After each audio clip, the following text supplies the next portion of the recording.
এতিয়াৰ যিবিলাক ৰাজনৈতিক দল আছে তেওঁলোকৰ মোটামুটি সান্দহ খোৱা বালিত তল যাব যদি জনজাতিকৰণ কৰি দিয়া যায়, কাৰণ বহুতে সমষ্টি হেৰুৱাব। আপুনি ভাবে নেকি যে অকল সেইটো কাৰণতেই সঁচাকৈ জনজাতিকৰণ আপোনালোকৰ দাবীয়ে ন্যায্যতা পোৱা নাই? প্ৰথমে ময়ো প্ৰতিদিন টাইমক আমাক এই আলোচনাৰে মাতি অনাৰ বাবে ধন্যবাদ জ্ঞাপন কৰিছোঁ যে জনজাতিকৰণৰ নামত আচলতে প্ৰতিটো ৰাজনৈতিক দলে প্ৰতিখন চৰকাৰে আচলতে এটা ৰাজনীতিৰ নামত ৰাজনীতি কৰি থকা হৈছে। এইটো আমাক আচলতে 6 জনগোষ্ঠীক কংগ্ৰেছ চৰকাৰে প্ৰতাৰণা কৰিলে সেইমতে আমি জানো, আৰু বিজেপি চৰকাৰে 2014 চনৰ লোকসভা নিৰ্বাচনৰ পাক মুহূৰ্তত আমাক কি কৈছিলে আমি সকলোৱে জানো যে নিৰ্বাচনী ইস্তাহাৰত প্ৰকাশ কৰিছিলে বৰ্তমানৰ প্ৰধানমন্ত্ৰীয়ে অসমৰ প্ৰতিখন নিৰ্বাচনী সভাত বক্তব্য আগবঢ়াইছে সমাবেশত কৰিম বুলি, আৰু তেওঁলোকে আচলতে আমাক 6 জনগোষ্ঠীক টুপি নাছিলে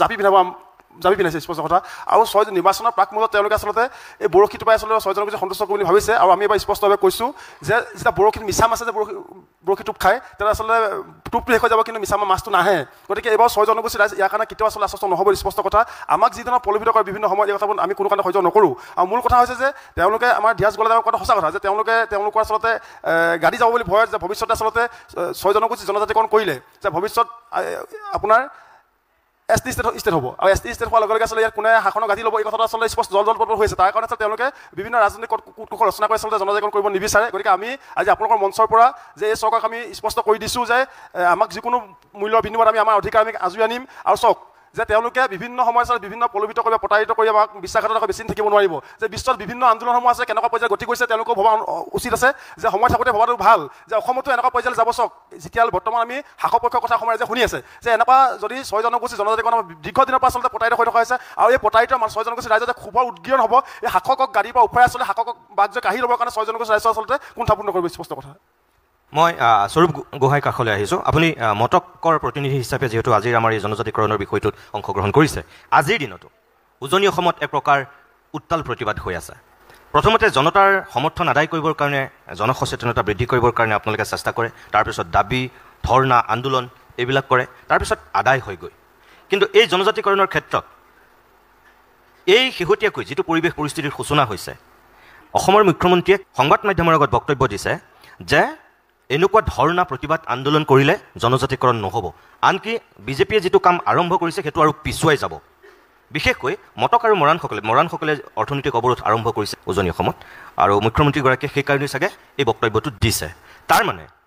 ধৰ্ণা প্ৰতিবাদ আন্দোলনৰ কোনো হয়তো গুৰুত্ব নাই, যিটো কথা মাননীয় মুখ্যমন্ত্ৰী মহোদয়ে কৈছে, আৰু আপোনালোকে আকৌ কৈ আছে যে যিকোনো মূল্যৰ বিনিময়ত আদায় কৰিবই লাগিব, কৰিবই। কোনটো বিশ্বাস কৰিব এতিয়া মানুহে? চাওক, জনজাতিকৰণৰ বিষয়টো বিশেষকৈ উজনি অসমৰ আমি আদিম ভূমিপুত্ৰ হিচাপে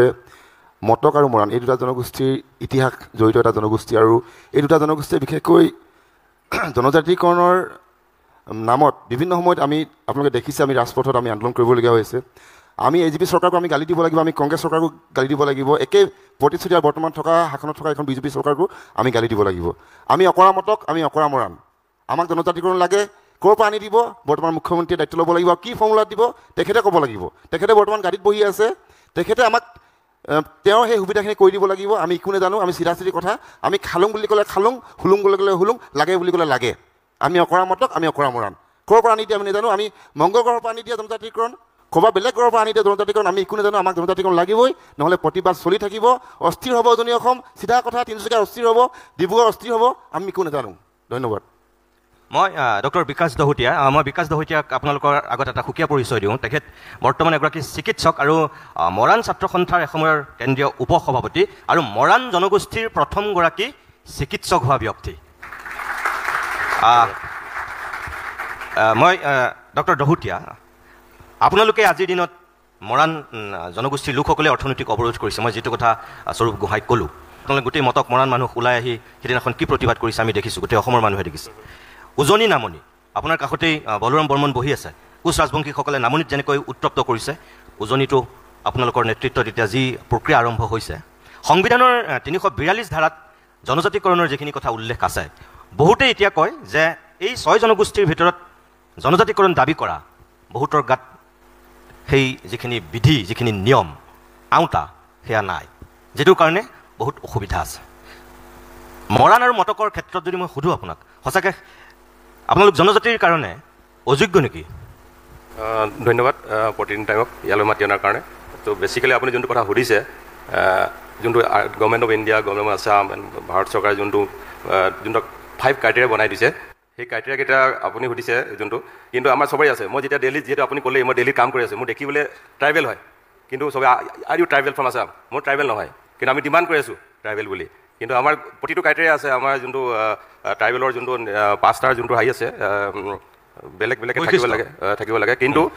আজিৰ দিনত অলপতো হ'বই আৰু, কাৰণ তেতিয়াৰ দিনত ভাৰত চৰকাৰে বনাইছিলে 1947 যোনটো ক্ৰাইটেৰিয়া বনাইছিলে, এতিয়াতো ইমান 70 ইয়াৰ্ছতো অলপতো হ'বই আৰু, সেইটো কোনো হেৰি নাই, সেইটো অলপতো ইম্প্ৰুভ হ'বই আৰু। কিন্তু গভৰ্ণমেণ্ট আহিছে, কোনোবা কংগ্ৰেছ আহিছে, বিজেপি আহিছে, AGP আহিছে, CPM আহিছে, সিহঁতে অলপতো ইম্প্ৰুভ হৈছে, আমাৰ নোহোৱা নহয়। কিন্তু যোনকেইটা ক্ৰাইটেৰিয়া কয় আমাৰ, এতিয়াও আপুনি মৰাণ গাঁৱত যাওক, এতিয়াও আছে আপোনাৰ বুকুত মেথনি মাৰি থাকে। আমাৰ খোৱাটো বেলেগ, আমাৰ ৰান্ধনি ধৰণ পৰণ, আমাৰ বিহুটো মৰাণ বিহু যেনেকৈ আছে, ৰাতি বিহু আছে, এইটো মৰাণৰ বিহু, এইবিলাক আমি বিভিন্ন সকলো ক্ৰাইটেৰিয়া আছে আমাৰ চাব গ'লে। RGR দিয়া আছে আমি 2006 চনত যোনটো দিছিলোঁ, আমি দিছিলোঁ মানে, মই আছিলোঁ এইটো, তেতিয়া মই মৰাণ ছাত্ৰৰ উপসভাপতি আছিলোঁ, RGR জেনেৰেল তাতে কথা পাতিছিলোঁ, সিহঁতে ডাইৰেক্ট কৈছে এইটো পলিটিকেল ইছ্যু, আমাৰ কোনো ক'বলগীয়া নাই, আপোনালোক চবৰ ক্ৰাইটেৰিয়া আছে, মটকৰ আছে, মৰাণো আছে, কিন্তু আমি তাৰে জনগোষ্ঠী, আমাৰ এটা সৰু জনগোষ্ঠী কোনো প্ৰব্লেমে নাই দিবৰ কাৰণে। আৰু ট্ৰাইবেল অংগ কৈছে কি, যদি মৰাণক দিয়ে কোনো প্ৰব্লেম নাই আমাৰ, ইভেন 6 জনগোষ্ঠী কৈ থৈছে, ৰিজলিউশ্যন হৈছে, যদি মৰাণে পায় আমি ক'বলগীয়া একো নাই। তেতিয়া আমাৰ সকলো ক্ৰাইটেৰিয়া আছে, গভৰ্ণমেণ্টে যেনেকৈ দিয়ক, স্বৰূপ কোৱা নিচিনা ভগৱান ওপৰৰ পৰা দিয়ে, তলৰ পৰা দিয়ে, আমাৰ কথা, আমি মৰাণ মানুহ, আমাক লাগিবই, চিধা ক'লোঁ। ধন্যবাদ জনাইছোঁ। মই বলোৰাম বৰ্মন, আপোনালোকৰ ছাত্ৰ সংগঠনটোৱে দীৰ্ঘদিন ধৰি দাবী কৰি আহিছে, আৰু অন্যান্য যিবিলাক কোচ ৰাজবংশী সংগঠন আছে তেওঁলোকেও দাবী জনাই আছে। আপোনালোকৰ এগৰাকী প্ৰাক্তন সভাপতি বিশ্বজিৎ ৰয়, তেওঁ অলপতে ভাৰতীয় জনতা পাৰ্টীত যোগদান কৰিছে। এটা সময়ত আন্দোলন কৰে, চৰকাৰৰ বিৰুদ্ধে কথা কয়, কংগ্ৰেছৰ বিৰুদ্ধে কথা কয়, বিজেপিৰ বিৰুদ্ধে কথা কয়, একদম গোটেই জাতিটোক লগত লৈ পেলাই তেওঁলোকে বেলেগ ধৰণৰ এটা পৰিৱেশৰ সূচনা কৰে। সেই একেখিনি মানুহেই ৰাতিটোৰ ভিতৰত এটা আকৌ মুঠ সলাবলৈ কুণ্ঠাবোধ নকৰে, সাষ্টাংগে প্ৰণিপাত কৰে সেই একেই নেতাৰ ওচৰত, একেই দলৰ ওচৰত। এইবিলাকৰ কাৰণেও সঁচাকৈ আপোনালোকৰ নেতৃত্বৰ যিটো দক্ষতা, যিটো যোগ্যতা, যিটো বলিষ্ঠ ভূমিকা লাগে, সেইটোৰ অভাৱৰ কাৰণেও এই দীৰ্ঘদিনীয়া দাবীটো বাৰু পূৰণ হোৱাকৈ নাই নেকি? প্ৰথমতে প্ৰতিদিন টাইমক ধন্যবাদ জনাইছোঁ। আমাৰ অসমৰ যি জ্বলন্ত সমস্যাটোক লৈ মাত মতা আমাৰ এই কথাখিনি ক'ব দিয়া পৰিৱেশটোৰ কাৰণে। আমাৰ প্ৰথম কথা হ'ল, ভাৰতবৰ্ষৰ ভিতৰত এটাই জনগোষ্ঠী আছে কোচ ৰাজবংশী, ইমান মানে প্ৰতাৰণা প্ৰবঞ্চনা কৰা। আপোনালোকে চাওক, কোচ ৰাজবংশী আজি জনগোষ্ঠীৰ যিটো জনজাতিকৰণৰ আন্দোলন, এইটো আজি 100 বছৰ হোৱা। আমাৰ কোচ ৰাজবংশী সন্মিলনে প্ৰথমত কৰিছিলে, তাৰপিছত আজি 3টা দশক অতিক্ৰম কৰি কোচ ৰাজবংশী ছাত্ৰ সন্থাই 96ত জনজাতিকৰণ কোচ ৰাজবংশীসকলক দিয়া হৈছিল ৰাষ্ট্ৰপতিৰ অধ্যাদেশৰ জৰিয়তে। কিন্তু 4বাৰকৈ অধ্যাদেশ জাৰি হোৱাৰ পিছতো আমাৰ কিন্তু বিল হৈ আমাৰ নাহিলে।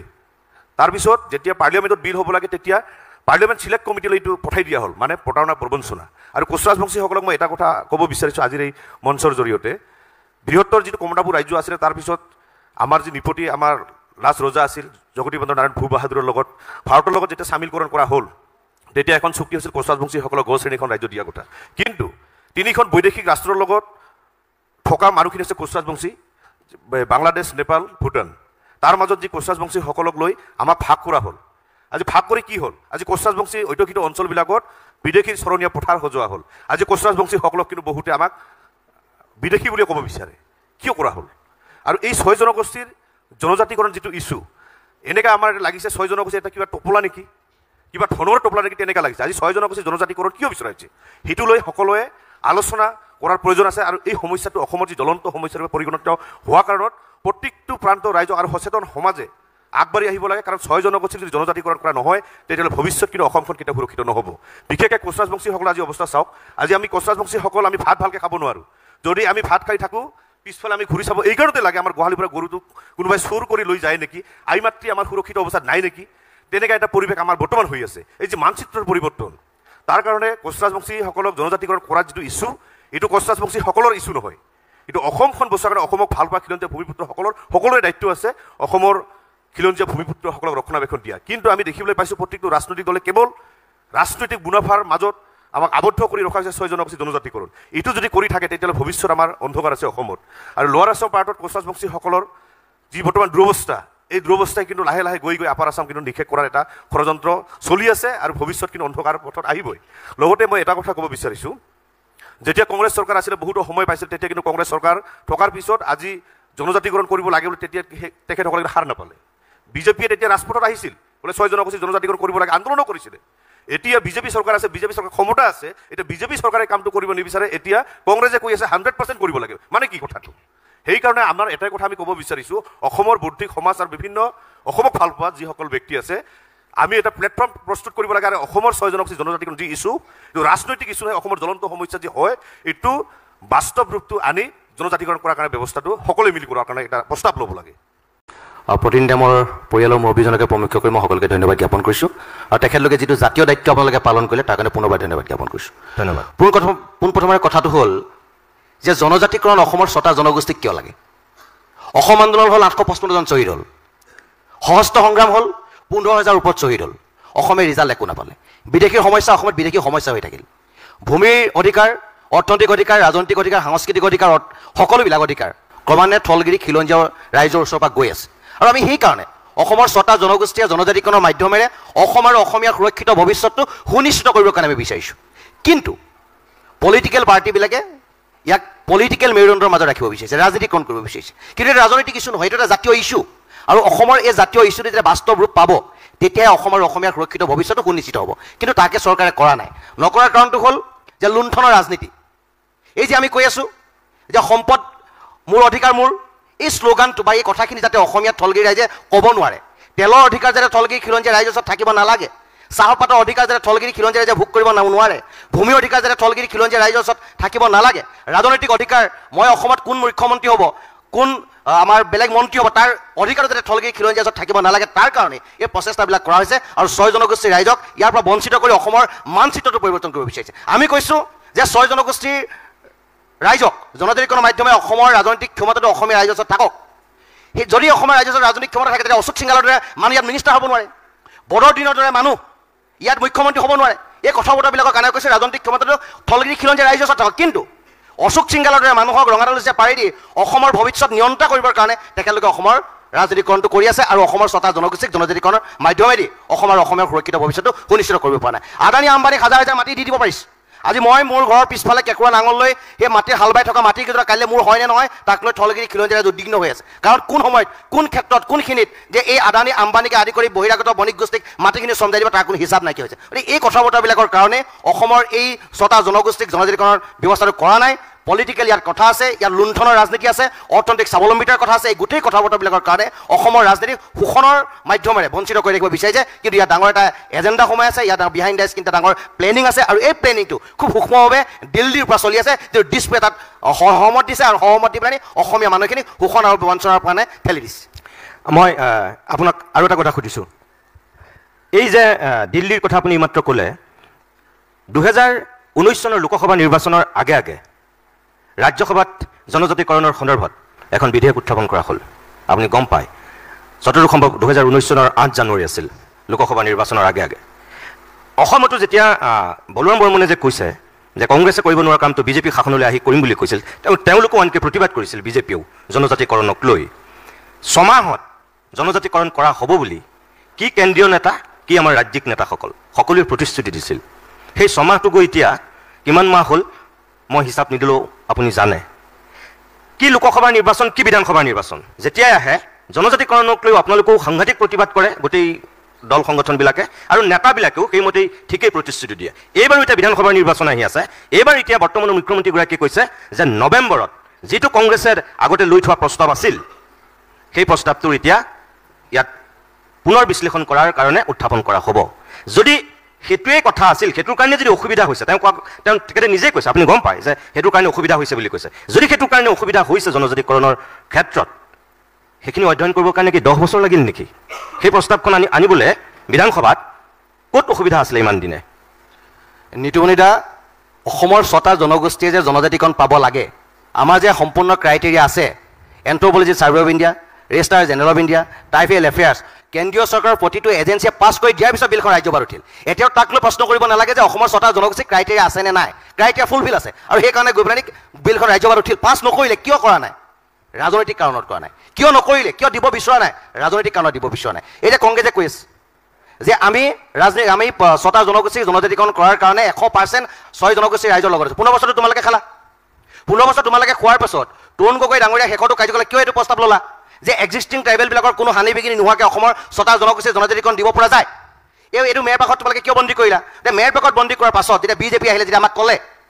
যে আমি যদি শাসনলৈ আহোঁ অসমৰ 6টা জনগোষ্ঠীক আমি জনজাতিকৰণ কৰি অসমৰ থলগিৰি খিলঞ্জীয়া ৰাইজৰ সুৰক্ষিত ভৱিষ্যতটো সুনিশ্চিত কৰিম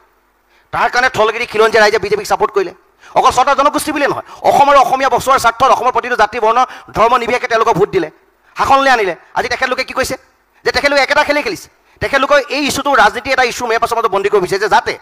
26ৰ যিটো নিৰ্বাচন সেই নিৰ্বাচন তেখেতলোকে পাৰ হ'ব পাৰে বৈতৰণি পাৰ হ'ব পাৰে আৰু মানুহবিলাকক আভুৱা ভৰি এই কামবিলাক কৰিছে কিন্তু মানে এটা কথা স্পষ্ট কথা এই যে পলিটিকেল পাৰ্টিবিলাকে 6 জনগোষ্ঠীৰ ৰাইজক আভুৱা ভৰি আছে এই যে কৈছে বিজেপি যে যিটো এজেণ্ডা অসম বচাব লাগে অসমীয়া বচাব লাগে বহিৰাগত মানুহে ইয়াত দপ্তমনি চাই এখিনি সন্দেহজনক মানুহে বসতি স্থাপন কৰি অসমৰ ভাষা কৃষ্টি সংস্কৃতি সকলোৱে পৰিৱৰ্তন আনিছে গম পাইছা যে তোমালোকে কিয় ইয়াত একশ্যন নাই লোৱা কিয় তোমালোকে 6 জনগোষ্ঠীৰ জনজাতিকৰণৰ মাধ্যমে অসমৰ অসমীয়া ভৱিষ্যত সুনিশ্চিত কৰিব পৰা নাই এইটো এটা বাস্তৱ সময়ৰ সিদ্ধান্ত এইটো ডেমক্ৰেটিকেল ৰাইট আমাৰ এইটো এটা কনষ্টিটিউচনেল ৰাইট এই কনষ্টিটিউচনেল ৰাইট আৰু ডেমক্ৰেটিকেল ৰাইটটো তোমালোকে কিয় অবাস্তৱ হিচাপে আজি তেখেত গণ্য কৰিছা হুৱেৰাজ তোমালোকে নিৰ্বাচনী ইস্তাৰ প্ৰকাশ কৰিছিলে যে এইটো এটা বাস্তৱ সময়ত সেই দাবী আমি তাক বাস্তৱ ৰূপ দিম কিন্তু তোমালোকে কৰা নাই অৰ্থাৎ এই গোটেই পলিটিকেল পাৰ্টিকেইটাই অসমক বহিৰাগতৰ চয়নীয়া পথাৰ কৰিবৰ কাৰণে এই কামবিলাক কৰি আছে 855 জন শ্বহীদ হোৱাৰ পাছত যেতিয়া এজিপি দলটো এজনো বিদেশী নেখেতালে যে নাগৰিক প্ৰত্যাৱৰ্তন চুক্তিখন যেতিয়া বাংলাদেশৰ লগত স্বাক্ষৰ নকৰিলে তাৰ পৰা যেতিয়া এজিপি লিডাৰকেইজনে কয় যে অসমৰ পৰা বিদেশী যাব লাগিব বিজেপিৰ লগত চামিল হৈ পেলাই কয় অসমৰ ভাষা সংস্কৃতিক কৃষ্টিলে পৰিৱৰ্তন অনা এই মানুহখিনি অসমৰ পৰা খেদাব লাগিব তেখেতলোকৰ লাজ লাগিবলৈ কাৰণ তোমালোকে 855 জন শ্বহীদ হোৱাৰ পাছত যিখন চুক্তি কৰি তোমালোকে চৰকাৰ বনালা তাত তোমালোকে এজনো বিদেশী নেখেতালে নাগৰিক প্ৰত্যাৱৰ্তন চুক্তিখন তোমালোকে ছিগনেচাৰ নকৰিলা এতিয়া যিটো দল ইয়াত আছে তেখেতলোকে হিন্দুত্বৰ কথা কয় কি কয় যে অসমীয়া মানুহখিনি ভাষা সংস্কৃতি পৰিৱৰ্তন হৈ হিন্দুত্বলৈ অসমীয়া মানুহখিনি এটা পৰিৱৰ্তন আহিছে এখনি সংকেত আহিছে যদি হিন্দুত্বকে বচাব লাগে যদি খিলঞ্জীয়া থলগিৰি মানুহখিনিকে বচাব লাগে যে কিয় তোমালোকে 6 জনগোষ্ঠী জনজাতিকৰণৰ মাধ্যমে সেই কামটো কৰা নাই কিয় তোমালোকে ভাষা সংস্কৃতি কৃষ্টিলে ইমান চেলেঞ্জ আহিব পৰা বিষয়টো তোমালোকে হস্তক্ষেপ কৰা নাই কিয় তোমালোকে এটা প্ৰস্তাৱ লৈ সেই কামবিলাক কৰি দিয়া নাই কিয় বাধাটো ক'ত বাধাটো আছে লুণ্ঠন বাধাটো আছে ৰাজনীতি বাধাটো আছে অৰ্থনীতি যাতে দিল্লীৰ লুলুপ দৃষ্টি পৰি আমাৰ তেল আমাৰ সোণশিল আমাৰ কয়লা আমাৰ মাটি আমাৰ চাহপাত যাতে তেখেতলোকে শোষণ কৰিব পাৰে আমাৰ কেৱল আমি ৰেভিনিউটোহে যাতে আমি পাব পাৰোঁ সম্পদ মোৰ অধিকাৰ মোৰ বুলি যেতিয়া আমি ক'ব নোৱাৰোঁ সেই কথা বতৰাবিলাকৰ কাৰণে এই কামটো কাৰণে এইটো ডাঙৰ এটা নেক্সাছ 371 এইটো যদি নাগালেণ্ডত হ'ব পাৰে 371 এইটো কিয় অসমত হ'ব নোৱাৰে কিয় কনষ্টিটিউশ্যন তোমালোকে এমেণ্ডমেণ্ট কৰিব পৰা নাই কিয় কনষ্টিটিউশ্যন তোমালোকে এমেণ্ডমেণ্ট নকৰা 370 কিয় 371টো কিয় অসমত লাগু কৰিব পৰা তাক লৈ প্ৰশ্ন আছে গতিকে এই যিবিলাক বাস্তৱ কথা এই কথা বতৰাবিলাকৰ পৰা মানুহে বুজিব লাগিব যে এই চৰকাৰবিলাকে কেৱল খিলঞ্জীয়া থলগিৰি ৰাইজৰ এগেইনষ্টত কাম কৰিছে ৰাজনীতি কৰিছে আৰু ৰাজনীতি কৰি জাতিটো ধ্বংস কৰিব কাইলৈ যেতিয়া অসমীয়া মানুহখিনিয়ে যেতিয়া অসমত নাথাকিব এই হিমন্ত বিশ্ব শৰ্মা মুখ্যমন্ত্ৰী হৈ কিবা লাভ আছে নি গৌৰৱ গগৈ মুখ্যমন্ত্ৰী হৈ কিবা লাভ আছে নি অখিল গগৈ কাইলৈ মুখ্যমন্ত্ৰী হৈ কিবা লাভ আছে নি আজি লুৰিন্দৰ সন্মুখত বহি আছে তেওঁ যদি কাইলৈ মুখ্যমন্ত্ৰী হয় কিবা লাভ হ'ব নেকি যদি শাসন কৰিবলৈ ন্যায় প্ৰদান কৰিবলৈ তোমালোকে যদি অসমীয়া মানুহখিনি যদি তোমালোকে বিচাৰি নোপোৱা থলগিৰি খিলঞ্জীয়া ৰাইজক যদি তোমালোকে বিচাৰি নোপোৱা তোমালোকে ৰাজনীতি কাক লৈ কৰিছা এই প্ৰশ্নবিলাক আছে গতিকে অসমৰ সৰ্বত্ৰ যিবিলাক ৰাইজ আছে নিউজ চেনেলৰ যিবিলাক প্ৰতিনিধি আছে সকলোৱে জাতি বৰ্ণ ধৰ্ম নিৰ্বিশেষে যিটো বাস্তৱ যিটো দাবী 6 জনগোষ্ঠীৰ জনজাতিকৰণৰ যিটো মূল দাবী সেই দাবীটো লগত থাকিব লাগে কাৰণ কোনো শংকিত হ'ব নালাগে সংশয়ত ভুগিব নালাগে মুখ্যমন্ত্ৰী ডাঙৰীয়া এটা কথা পটককৈ কৈ দিয়ে যে অসমৰ 6টা জনগোষ্ঠীৰ জনজাতিকৰণ কৰিলে অসম উত্তপ্ত হ'ব ৰক্তাক্ত হ'ব কিয় ৰক্তাক্ত হ'ব কিয় উত্তপ্ত হ'ব কোনোবাই যদি সন্দেহ আছে হয় 6 জনগোষ্ঠীৰ ৰাইজৰ জনজাতিকৰণ পোৱাৰ পাছত এটা পৰিৱেশ আহিব বুলি কোনোবাই ভাবি আছে যিবিলাক এক্সিষ্টিং যিবিলাক ট্ৰাইবেল আছে তেখেতলোকক বুজোৱাৰ দায়িত্বটো কাৰ বুজোৱাৰ দায়িত্ব অসমৰ মুখ্যমন্ত্ৰীজনৰ কাৰণ তুমি অভিভাৱক তোমাক আমি ৰজা পাতিছোঁ গতিকে তুমি বুজোৱা যে 6 জনগোষ্ঠীৰ ৰাইজক জনজাতিকৰণ কৰিলে আপোনালোকৰ একো অসুবিধা নহয় কাৰণ তেখেতলোকক ক'ব নোৱাৰে যে অসমত আজি যিসকল এক্সিষ্টিং ট্ৰাইবেল আছে তেখেতলোকক ক'ব নোৱাৰে যে তেখেতলোক সুৰক্ষিত কাৰণ তেখেতলোকৰ মাটিটো অবৈধ বেদখলকৈ দখল কৰিছে দখল কাৰণে তেখেতলোকে আন্দোলন কৰিছে আজি আমাৰ ধেমাজিত আন্দোলন হৈছে আজি জাগিৰোডত আন্দোলন হৈছে যে ট্ৰাইবেল বেল্ট এণ্ড ব্লকত যিটো অবৈধ বেদখল উচ্ছেদৰ কাৰণে তেখেতলোকে আন্দোলন কৰিব লাগিছে অৰ্থাৎ এটা কথা ঠিক তেখেতলোকক সুৰক্ষিত সাংবিধানিক সুৰক্ষিত প্ৰদান কৰাৰ পাছতো তেখেতলোক সুৰক্ষিত নহয় গতিকে অসমখন সুৰক্ষিত হ'বলৈ হ'লে 6টা জনগোষ্ঠীক জনজাতিকৰণৰ মাধ্যমেৰে কামবিলাক কৰিব লাগিব আৰু যদি নকৰে অসম অসমীয়া হাতত নাথাকে অসম ছেকেণ্ড ত্ৰিপুৰা হ'ব আৰু অসমত সাংঘাতিক ধৰণে এটা ৰক্তাক্ত পৰিৱেশৰ সৃষ্টি হ'ব যাক লৈ যিখন থলগিৰি খিলঞ্জীয়া অসমীয়া মূল মানুহখিনি আছে ৰাজপথলৈ ওলাব নিজক জীয়াই ৰখাৰ কাৰণে উঠি অহা নৱপ্ৰজন্মৰ ভৱিষ্যতক জীয়াই ৰখাৰ ক্ষেত্ৰত মই ক্ষমতাটো আছে তেওঁলোকক বুজোৱাৰ দায়িত্বটো আপোনালোকক দিলে যে ক্ষতি নক'ব বুজোৱাৰ দায়িত্বটো মুখ্যমন্ত্ৰীৰ মই ভাবোঁ অকল মুখ্যমন্ত্ৰীয়ে নহয় সকলোৰে সেইটো আমাৰ জাতীয় দল সংগঠনবিলাকৰো এটা দায়িত্ব আছে এটা সমিল মিলে কৰিব লাগিব হয় অসমখনক ৰক্তাক্ত হ'বলৈ দিব নালাগিব কিন্তু যিখিনি ক্ৰাইটেৰিয়া আপোনালোকে গৈ পেলাই একেবাৰে ৰেজিষ্ট্ৰাৰ জেনেৰেলৰ ওচৰ পাইছিলগৈ তাৰপিছত ৰাজ্যসভাত যেতিয়া বিধেয়কখন উত্থাপন হ'ল ৰাজ্যসভাত এখন বিধেয়ক উত্থাপন হ'বলৈতো গোটেইবিলাক চালি জাৰি চাই পেলাইহে উত্থাপন কৰিব পাৰে কোনোবাই ক'লে বুলিতো উত্থাপন কৰিব নোৱাৰে এখন বিল হয় আইনলৈ ৰূপান্তৰিত হোৱা নাই কিন্তু তাত উত্থাপন হ'বলৈ হ'লেই গোটেইখিনি চালি জাৰি চোৱাৰ পিছত প্ৰক্ৰিয়াটো তালৈ যাবগৈ পাৰে তেনে ক্ষেত্ৰত এতিয়া আকৌ অসম বিধানসভাত এই বিষয়টো আলোচনা কৰাৰ যুক্তি ক'ত তাৰমানে যদি ৰাজ্যসভাত বিধেয়কে উত্থাপিত হৈ আছে আকৌ কংগ্ৰেছলৈ যে দুখ ঠালি দিয়া হৈছে কংগ্ৰেছে তেনেকুৱা এটা সিদ্ধান্ত লৈ থোৱাৰ কাৰণে অসুবিধা হৈছে বুলি কোৱা হৈছে এইটো কেনেকুৱা ৰাজনীতি তাৰমানে আপোনালোকে সেইটো কেনেকৈ বিশ্লেষণ কৰিছে এইটো হৈছে মুখ্যমন্ত্ৰী এটা ব্যৰ্থতা বুলি ক'ব লাগিব এই কাৰণতে ক'ব লাগিব আমি আপোনাক এটা কথা আমি উদাহৰণ দি ক'ব বিচাৰিছোঁ কোচ ৰাজবংশী বহুতো মানুহ আছে বি টি আৰ যেতিয়া হৈছিল বি টি আৰক আমি সমৰ্থন কৰা নাছিলোঁ কৰিছিলতো 70% মানুহতো অনাবৰো আছিল তাতে কৰিছিল আমি লাষ্ট কোচ ৰাজবংশীসকলৰ তাতে নিৰ্মম যি অত্যাচাৰ চলিছে তাৰ কাৰণে আমি এম পি দুবাৰকে আমি নিৰ্দলীয় পাৰ্টিক আমি জিকাই দেখাইছিলোঁ কিন্তু এইবোৰ কথা মানে ব্যৰ্থহীন মানুহেহে এইবোৰ কথা ক'ব পাৰে আমি এটা কথা স্পষ্ট আকাৰে কৈছোঁ ৰক্তাক্ত হোৱা যি কথা ক'ব বিচাৰিছে ৰক্তাক্ত যদি 6 জনগোষ্ঠীক জনজাতিকৰণ নহয় পুনৰ ৰক্তাক্ত হ'ব কেৱল কোনোবা এজনে ৰক্তাক্ত হোৱা কথা ক'লে যদি তেখেতসকলক ভয়তে যদি এনে কাম কৰিব তেনেকুৱা মুখ্যমন্ত্ৰী আমাৰ নালাগে আমাৰ 72 ইঞ্চি থকা আমাৰ মুখ্যমন্ত্ৰীৰ প্ৰয়োজন আছে আপুনি যিধৰণে দমফালি মাৰি যিবোৰ কথা কয় খিলঞ্জীয়া ভূমিপুত্ৰসকলক ৰক্ষণাবেক্ষণ দিয়াৰ কাৰণে আপোনালোকে এই ধৰণৰ প্ৰস্তাৱ আপোনালোকে লওক খিলঞ্জীয়া ৰাইজ আপোনালোকৰ লগত আছে আমি ৰাজনৈতিক ইছ্যু হিচাপে আমি বন্দী হৈ থাকিব বিচৰা নাই 6 জনগোষ্ঠী মানুহখিনিয়ে আৰু বিশেষকৈ কোচ ৰাজবংশীসকলৰ অৱস্থা 6 জনগোষ্ঠীৰ এই 5 জনগোষ্ঠীতকৈ কোচ ৰাজবংশীৰ অৱস্থা একেবাৰে বেয়া আজি আপোনালোকক মই অনুৰোধ কৰিছোঁ এই প্ৰগ্ৰামৰ জৰিয়তে কোচ ৰাজবংশী যিবিলাক গাঁও আছে সেই গাঁওবিলাকক আপোনালোকে ঘূৰি চাওক তেতিয়া দেখিবলৈ পাব আমি বিদেশী হৈ আছোঁ আমি 20 বছৰ পিছত আমি উশাহ ল'ব লাগিলে কাৰোবাৰ আমি অনুমতি লৈহে আমি ল'ব লাগিব এই ধৰণৰ পৰিৱেশ আহিছে তাৰ কাৰণে আমি অনুৰোধ কৰিব বিচাৰিছোঁ জাতি এটা ধ্বংস কৰাৰ যি ৰূপ যি আপোনালোকে যে এনেকুৱা কৰি আছে তেতিয়াহ'লে কিন্তু আমিও যিকোনো সিদ্ধান্ত লোৱাৰ কাৰণে আমি আগবাঢ়ি যাম সিদিনা আমি গণতান্ত্ৰিকভাৱে আন্দোলন কৰিবলৈ ওলাইছোঁ তাতে আপোনালোকে দেখিবলৈ পালে ৰক্তাক্ত অৱস্থা কৰি দিলে আমাক আমি নিজৰ কথাখিনি নিজৰ মৌলিক অধিকাৰ বিচৰাৰ কাৰণে যদি আমি অপৰাধীৰ দৰে আমাক ব্যৱহাৰ কৰা হয় তেতিয়াহ'লে আমি গুলি খাই বা বেলেগক গুলিয়াই হ'লে আমি কিন্তু যিকোনো কাম কৰাৰ কাৰণে কোচ ৰাজবংশী ছাত্ৰ সন্থা ৰেডি হৈ আছে আমি কেনেকৈ কিমান দিন এনেকৈ বাচি থাকিম আজি পুলিচ প্ৰশাসন চৰকাৰে আমাক সহযোগিতা কৰিব নিবিচাৰে বিভিন্ন ৰাজনৈতিক দলে আমাক সহযোগিতা কৰিব নিবিচাৰে আমি এনেকৈ বাচি থকাতকৈ নথকাই ভাল মানুহ ছুইচাইড এনে কৰে নেকি আমি ছুইচাইড নকৰোঁ আমি কাপুৰুষ নহয় আৰু আঁঠুকাৰী অধিকাৰ বিচৰা জাতীয় কোচ ৰাজবংশীসকল নহয় কিন্তু আমি যদি কৰিব লাগে আমাৰ যদি ঘৰখন কোনোবাই ধ্বংস কৰিব বিচাৰে আমিও বেলেগৰ ধ্বংস কৰি হ'লেও কিন্তু এই ক্ষমতাখিনি আদায় কৰাৰ কাৰণে আমি লাজ লুকি কিনে আমি যুঁজি যাম মুখ্যমন্ত্ৰীয়ে সংবাদ মাধ্যমৰ আগত কৈছে যদি জনজাতিকৰণ 6 জনগোষ্ঠী কৰিব লাগে তেনেহ'লে সেয়া বিজেপিয়ে কৰিব লাগিব তাৰ বাহিৰে আন কোনেও কৰিব নোৱাৰে সেইকাৰণে বিজেপিলে কোচ ৰাজবংশীৰ আপোনালোকৰ বিশ্বজিৎ ৰয়ৰ দৰে নেতা যোগদানক তেওঁ আদৰণি জনাইছে আৰু বিজেপিক শক্তিশালী কৰিবলৈ কৈছে মোৰ কথাটো হ'ল এই আপোনাৰ কাষতে মৰাণ ছাত্ৰ সন্থাৰ প্ৰাক্তন সভাপতিগৰাকী বহি আছে সিফালে টাই আহোম ছাত্ৰ সন্থাৰ সভাপতিগৰাকী বহি আছে মই কেইবাজনো নেতাৰ নাম আপোনাক কৈ দিব পাৰোঁ যিবিলাকে জনজাতিকৰণক ইছ্যুটোকে সবল ৰূপত উত্থাপন কৰি পেলাই তেওঁলোক নেতা হৈ গ'ল এটা সময়ত এজন নেতাই ৰংঘৰত RSS আৰু বিজেপিৰ প্ৰৱেশ কৰাৰ কাৰণে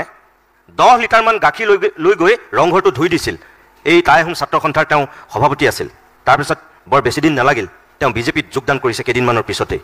বিজেপিৰ বিৰুদ্ধে প্ৰতিবাদ কৰি আন্দোলন কৰিয়ে তেওঁ নেতা হৈছিল আপোনালোকৰ বিশ্বজিৎ ৰয় সেই তেনেকুৱা একেই নেতা এখেতসকলৰ মৰাণ ছাত্ৰ সন্থাৰ অৰুণজ্যোতি মৰাণ তেওঁতো জনজাতিকৰণক লৈ বহুত কথা কৈছিল গোটেই জাতিটোক লগত লৈ পেলাই নেতৃত্ব দিছিল সন্মুখৰ পৰা বিজেপিৰ বিৰুদ্ধে কংগ্ৰেছৰ বিৰুদ্ধে বহুত কথা কৈছিল কিন্তু তাৰপিছত আমি দেখিলোঁ যে তেওঁ আকৌ মানে শক্তিশালীভাৱে বিজেপিত যোগদান কৰিছে এই যে নেতাসকলে কয় এটা কৰে এটা এইবিলাকেও বাৰু মানুহক ক'ৰবাত সেই আস্থা আৰু বিশ্বাসটো ভংগ কৰিছে নেকি এতিয়া কথা হ'ল সমস্যাবিলাক যিহেতু আমাৰ ৰাজনৈতিকভাৱে সমাধান হয় আৰু সমাধান হ'ব আৰু ৰাজনৈতিক সদিচ্ছা নোহোৱাৰ কাৰণে আজি 6 জনগোষ্ঠী জনজাতিকৰণটো হোৱা নাই এতিয়ালৈকে তাৰ কাৰণে আজি বিশ্বজিৎ ৰায়ক আজি কোচ ৰাজবংশী জনগোষ্ঠী কোচ ৰাজবংশী সমাজে যেতিয়া নিজৰ কথাখিনিক লৈ আগবাঢ়ি আহিছে তেতিয়া আমাৰ মাজত আন্দোলনটো ৰোধ কৰাৰ কাৰণতে কোনোবা এজনক বিজেপিলৈ ঠেলি দিয়া মানে আহ্বান জনাইছে তেতিয়া বিশ্বজিৎ ৰায় কৈছে কিন্তু আমি এটা কথা আমাৰ সমাজত এটা কথা আমি কৈ আছোঁ আৰু সকলোকে বুজাই আছোঁ লগতে খিলঞ্জীয়া ভূমিপুত্ৰসকল সকলোৱে এই কামটো কৰা প্ৰয়োজন বুলি মই ভাবোঁ আমাৰ কথা হৈছে আজি বিশ্বজিৎ ৰায়ে বিজেপি কৈছে আমাৰ গাঁওখনত বিশ্বজিৎ ৰায়ে আমাৰ প্ৰধানমন্ত্ৰী হ'ব লাগে তাক আৰু অশোক সিংহালৰ দৰে মানুহ আমাৰ সমাজখনত সোমাব নালাগে কাৰণ অশোক সিংহাল যেতিয়া সোমাব আমাৰ গাঁৱৰ পৰিৱেশটো ধ্বংস কৰাৰ কাৰণতে এটা হাঁহ আৰু এটা মদৰ বটলৰ কাৰণে আমাৰ পৰিৱেশটো বিনষ্ট কৰিব যাৰ কাৰণে আজিকে অসমত অশোক সিংহালৰ দৰে ব্যক্তি আজি দব্দ পাই আছে আজি 99 জন খিলঞ্জীয়া মানুহ থকাৰ পিছতো কিয় আজি খিলঞ্জীয়াৰ প্ৰতি আস্থা নোহোৱা হৈ গৈছে খিলঞ্জীয়াবিলাক আমি কিয় আমি দুৰ্বল অনুভৱ কৰি আছোঁ আৰু শংকা কিয় বোধ কৰি আছোঁ কাৰণটো হৈছে আমাৰ মাজত যি জাতীয়তাবাদ এই কথাখিনি আমি কোনোবা এটা উদাৰ বেছি মনৰ কাৰণে কোনোবা এজনক আমি আঁকোৱালি লৈ তাৰ পিছফালে আমি থাকি আমাৰ সমাজখন বিনষ্ট কৰিব গৈ নহয় মই আপোনাক সেইটো কথা কোৱা নাই মই কৈছোঁ যে তেল শোধনাগাৰ আন্দোলন ভাষা আন্দোলন মাধ্যম আন্দোলন কৰি পেলাই এটা পৰিণতি পাইছিলগৈ এই তিনিটাৰ পিছত অসমত এনেকুৱা এটা কি আন্দোলন আছে যিটোৱে তেনেকুৱা পৰিণতি পাইছে যেনে ধৰক বিদেশী খেদা আন্দোলন বসন্ত গগৈ কৈ গৈছে একোডাল নহ'ল আজি 40 বছৰতকৈ বেছি আমি বিদেশী কথা পাতিয়ে আছোঁ অগপ গ'ল কংগ্ৰেছ গ'ল বিজেপি আহিল নাই হোৱা একো হোৱা নাই দুবাৰকৈ অগপই চৰকাৰ কৰিছে একোডাল নহ'ল আলফাৰ বিপ্লৱৰ কথা যদি চাওঁ একোডাল নহ'ল ফুটুকাৰ ফেন তাৰপিছত যিমানবিলাক আজি ছয় জনগোষ্ঠীৰ জনজাতিকৰণৰ আন্দোলন, বিগ ডেমৰ ইছ্যু, টা আন্দোলন একো হোৱা নাই। এই যে আপোনালোকৰ যিবিলাক নেতাসকলে একো নোহোৱাকৈ আধাতে যে এৰি পেলাই ক'ৰবাত শৰণাপন্ন হয়, মই সেই কথাটো কৈছোঁ। বিশ্বজিৎ ৰায় কংগ্ৰেছ কৰিছিল, কংগ্ৰেছৰ ভিতৰত শক্তিশালী এটা তেওঁ নেতা হ'ব বিচাৰিছিল, কিন্তু কংগ্ৰেছৰ স্থিতিটো কি আছিল জনজাতিকৰণক লৈ? আজিৰ দিনত বিজেপিৰ স্থিতিটো কি জনজাতিকৰণক লৈ? তাৰপিছত আপোনালোকৰ নেতাই দেখোন গৈ তেনেকুৱা ৰাজনীতিকৰ কাষে পাশে বহি পেলাই নিজৰ মানে গৌৰৱ অনুভৱ কৰিবলৈহে লৈছে। তেনেকুৱা ক্ষেত্ৰত ক'ৰ পৰা তেওঁলোকক গুৰুত্ব দিব? আজি যেতিয়া আন্দোলনবিলাক মানুহে ৰাইজে বিচাৰে, ৰাইজৰ যেতিয়া ৰাইজৰ দাবী বুলি যেতিয়া স্বীকৃতি লাভ কৰিব বিচাৰে, তেতিয়া আমাৰ নেতৃত্বসকলক লৈ ৰাজনীতি কৰিব বিচাৰে। আৰু হয়, সেইটো বিশ্বজিৎ ৰায়ক আজি টানি লৈ আহিছে। ইমান দিন বিশ্বজিৎ ৰায়ৰ কথা মনত নপৰিলে এতিয়া কোচ ৰাজবংশী ছাত্ৰসন্থাৰ লগতে অসমৰ 6 জনগোষ্ঠী যেতিয়া একেলগে প্ৰত্যেকটো ক্ষেত্ৰত প্ৰত্যেকটো প্ৰান্তত যেতিয়া আন্দোলন চলিলে, এতিয়া এই আন্দোলনটো মুখিমূৰ কৰাৰ কাৰণতে কিন্তু ৰাজনৈতিকৰণ কৰাৰ কাৰণে আমাৰ লিডাৰসকলক কিন্তু লৈ গৈ আছে। কিন্তু আমি এটা কথা বিশ্বাস কৰোঁ, যেনেকৈ বিশ্বজিৎ ৰায় আজি বিজেপিত গৈছে, বিশ্বজিৎ ৰায় আজি বিজেপিত যোৱাৰ কাৰণে আমাৰ সংগ্ৰামৰ কোনো ক্ষতি নহয়। আৰু আমাৰ সমাজে ষ্ট্ৰং ভূমিকা এটা ল'ব। আৰু বিশ্বজিৎ ৰায়ে এই কথাটো কোৱা হৈছে, যদিহে বিশ্বজিৎ ৰায়ে বিজেপিৰ এজেণ্ডা মতে আমাৰ আন্দোলনটো ৰোধ কৰিব বিচাৰে, আমাৰ সমাজখন যদি পুনৰ যদি ভাগ কৰিব বিচাৰে, তেতিয়া বিশ্বজিৎ ৰায় গাঁৱত সোমাব নোৱাৰিব। মই ডক্টৰ ৰহুতীয়া, অলপতে যিটো উজনি অসমত প্ৰতিবাদ হৈছে যোৱা 1 মাহমানত, মটক আৰু মৰাণসকলৰ যিটো শক্তি পুনৰবাৰ দেখুৱাই দিছে। নিশা জোৰ লৈ কৰা প্ৰতিবাদেই হওক, দিনত ৰাজপথত বা খেলপথাৰত কৰা আন্দোলনেই হওক, আপোনালোকৰ শক্তিটো দেখুৱাই দিছে, সেইটো সঁচা কথা। হয়, আৰু এইবিলাক দেখিয়ে চাগে কোচ ৰাজবংশীৰ নামনি অসমৰ প্ৰতিবাদ, আপোনালোকৰ উজনি অসমৰ সেই প্ৰতিবাদ দেখিয়ে চাগে মুখ্যমন্ত্ৰীয়ে সুদিনাখন কৈছে যে নৱেম্বৰত এটা প্ৰস্তাৱ অনা হ'ব। আপুনি ভাবেনে যে এয়া আন্তৰিকতাৰে অনা প্ৰস্তাৱ? নহয়, আন্দোলনৰ কথা যদি কৈছে আপুনি, মৰাণসকলে ষ্টাৰ্টিঙত প্ৰথম জোৰ লৈ আন্দোলন আৰম্ভ কৰিছে। ষ্টাৰ্টিঙত সৌদিনা তালাপত আৰম্ভ কৰিছোঁ আমি জোৰ লৈ, তাতে আমাৰ 10,000 ওপৰত হৈছে। ছেকেণ্ড কাকপথাৰত হৈছে, তাৰপিছত মাৰ্ঘেৰিটাত হৈছে, থাৰ্ডটো আমাৰ তিনিচুকীয়াত টাউন মেইন হৈছে সদৰত, তাতেতো আমাৰ 30+ মানুহ। আমাৰ এই আন্দোলনত কোনো ছাত্ৰ সন্থাই ঘৰে ঘৰে গৈ অনা নাই, নিজৰ গাঁৱৰ ভূঞৰ মানুহবিলাকে নিজে আহিছে। আপোনালোকৰ গৈছে, ছাত্ৰ সন্থা গৈছে, ষ্টাৰ্টিঙত কৈছে আমাৰ ইমান দিনৰ কাৰণে বিজেপি গভৰ্ণমেণ্টৰ 10 বছৰ হৈ গ'ল, কংগ্ৰেছ হৈ গ'ল, কিন্তু দিয়া নাই কিয়? তেতিয়া গাঁৱৰ মানুহবিলাকে কৈছে, আইতা বৃদ্ধ যিমান হ'ল, আইতাসকলে কৈছে, ককাসকলে কৈছে, নিজে আহিছে। আপুনি নিজৰ দেখিছে 60+ আহিছে, 70+ আইতা নিজে আহিছে। আমাৰ মৰাণ ভাষাত কৈছে, আমাক লাগিবই কওঁ পিছে,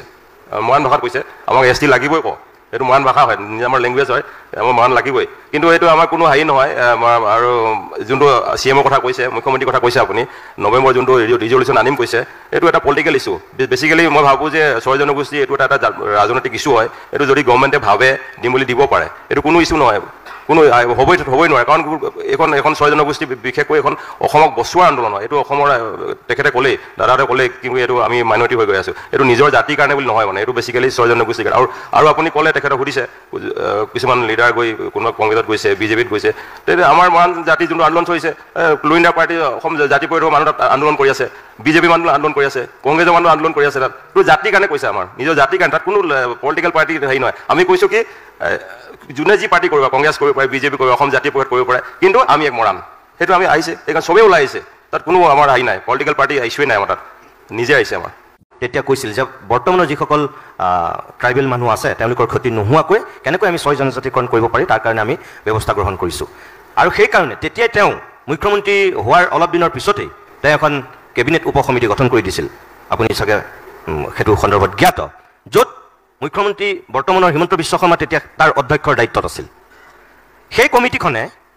কি প্ৰতিবেদন দিলে আজিলৈকে আমি গম নাপাওঁ। আপোনালোকে গম পায় নেকি? চাওক, সেইটো সময়ত বৰ্তমানৰ মুখ্যমন্ত্ৰীজনে সেই অধ্যক্ষতাক দায়িত্বত আছিল। আৰু সেইটো সময়ত যিখন আলোচনা হৈছিলে, সেই আলোচনাটো মই নিজে উপস্থিত আছিলোঁ। আৰু তেখেতে